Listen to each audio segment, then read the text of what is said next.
Muy bien, vamos a empezar. Mire, con la plática de la semana pasada concluimos con lo que se puede llamar la parte técnica de nuestro libro La Buena Nueva del Reino de Dios y del Trono de su Gloria, y que se explica en los primeros 3 capítulos del libro. El día de hoy me gustaría hacer un repaso a estas pláticas anteriores para tener un panorama global de lo que hemos dicho. ¿Okay?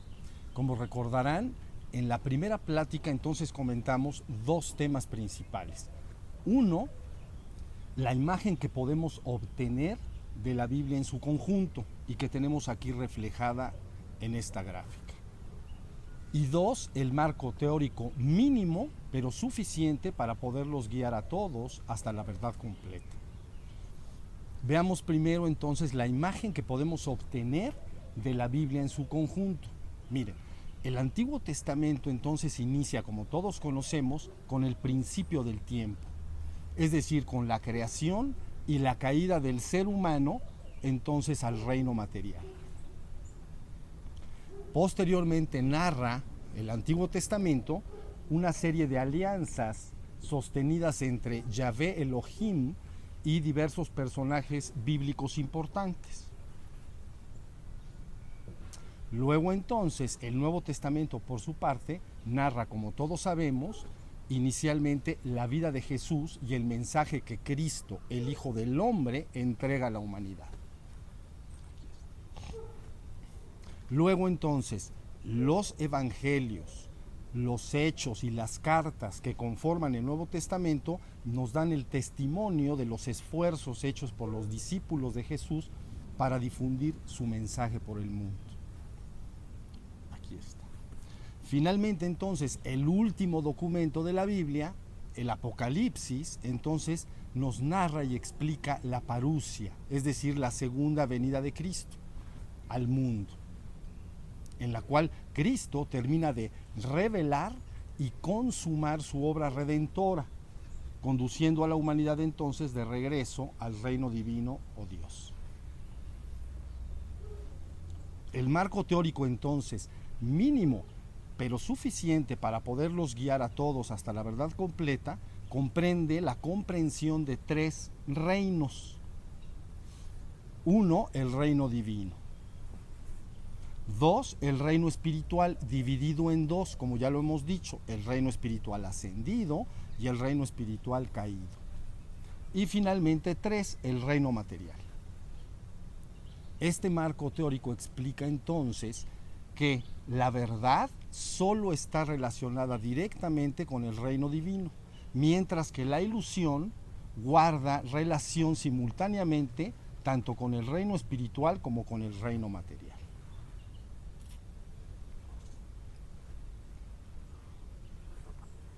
La segunda plática entonces trató también 2 temas. Número 1, la manifestación de la existencia del reino espiritual y del reino material como el acto de inflar un globo, tal y como podemos ver en esta imagen con las flechas apuntando hacia afuera. Y 2, la situación que vive ya el ser humano en el reino material.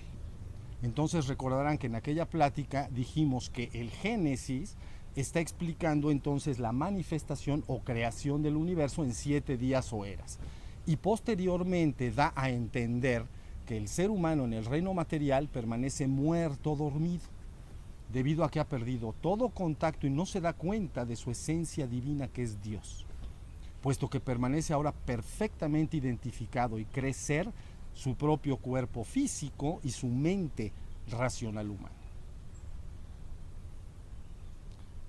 Muy bien, la tercera plática trató asimismo 2 temas principales. 1, la reabsorción del reino material y del reino espiritual en el reino divino, como el acto de desinflar un globo, tal y como estas flechas nos están mostrando aquí. Y 2, el papel que Cristo, el Hijo del Hombre, desempeña en este proceso de redención y restauración universal. Como dijimos en aquella plática, para apoyarnos utilizamos un párrafo que se encuentra ubicado en la primera carta de Pablo a los Corintios en el Nuevo Testamento. En resumen, lo que este párrafo dice es lo siguiente. En primer lugar, los hijos de Adán o la humanidad en su conjunto permanecen muertos o dormidos en el reino material. En segundo lugar, entonces, el primero en resucitar de entre los muertos o revivir o despertar es Cristo. Y entonces ya Cristo puede guiar a la humanidad de regreso al reino divino. En tercer lugar, entonces se explica que Cristo en su segunda venida al mundo, entonces despertará inicialmente y resucitará inicialmente a los que le esperan, a los suyos, y que luego estos ayudarán a despertar a la humanidad en su conjunto, para entonces tomar a la humanidad en su conjunto y de alguna manera restaurarla inicialmente hacia el reino espiritual ascendido.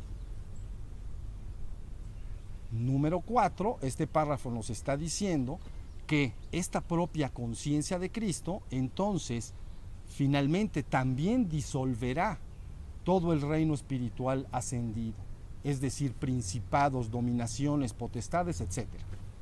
Restaurando entonces todo de regreso al reino divino o Dios. Cuando esto ha sucedido, entonces la muerte, que es inseparable del reino material y del reino espiritual, habrá sido vencida. Y la vida eterna propia del reino divino entonces habrá ocupado su lugar. El proceso termina finalmente cuando toda la existencia es tomada y regresada al reino divino, donde se experimenta la unicidad absoluta con Dios, la única verdad que es.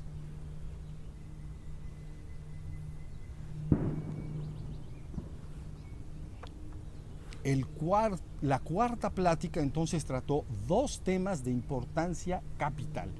Uno, lo que es la conciencia de Cristo. Y dos, el mensaje original de Cristo. Sobre la conciencia original de Cristo, sobre lo que es la conciencia de Cristo. Entonces, dijimos que cuando un ser humano o espiritual entra al reino divino, se hace una sola conciencia con Dios. Y una vez que sale nuevamente a la existencia, ya sea del reino material o del reino espiritual, lo que verdaderamente permanece es un perfecto estado de ser, sin el mínimo pensamiento en la mente, pero que vuelve a percibir la existencia que le rodea. Y dijimos entonces que este perfecto estado de ser es un estado de ser santo, puro e inmaculado. Y dijimos entonces que este ser santo, puro e inmaculado era precisamente la conciencia de Cristo o del Hijo del Hombre. Luego, sobre el mensaje original de Cristo, dijimos que este mensaje puede ser reconstruido cuando encontramos una constante en los discursos y dichos de Cristo, es decir, en su palabra. Y como vimos en aquella ocasión, en los evangelios encontramos esta constante, y esta constante apunta directamente a realizar una clara demarcación o separación entre la verdad y la ilusión, abriendo entonces el camino de salvación para el ser humano, como ya he dicho antes, puesto que le señala con claridad la meta o el fin último que éste debe alcanzar, es decir, el reino divino o Dios. En la última plática quinta de la semana pasada, entonces lo que estuvimos viendo fue las prácticas que conviene al ser humano llevar a cabo para pasar desde la ilusión, que es el reino de la muerte, hacia la verdad, que es el reino de la vida eterna. Dijimos que para pasar del reino material al reino espiritual ascendido, entonces se deben lograr dos cosas. En primer lugar, se debe despertar o resucitar de entre los muertos, lo que implica recobrar la propia conciencia de ser, es decir, darse cuenta de que él es un ser que es. Y en segundo lugar, debe entonces purgar su mente, es decir, debe de purgar las impurezas y obscuridades que se encuentran alojadas en su propia mente consciente y subconsciente, y que pertenecen todas ellas al reino espiritual caído, es decir, el odio, el miedo, los celos, la envidia, la ira, etc. Luego entonces dijimos que para lograr este paso, ¿no? Para lograr este paso desde el reino material hasta el reino espiritual ascendido, había dos tipos de prácticas. Uno, las prácticas de atención, y dos, las prácticas de energía.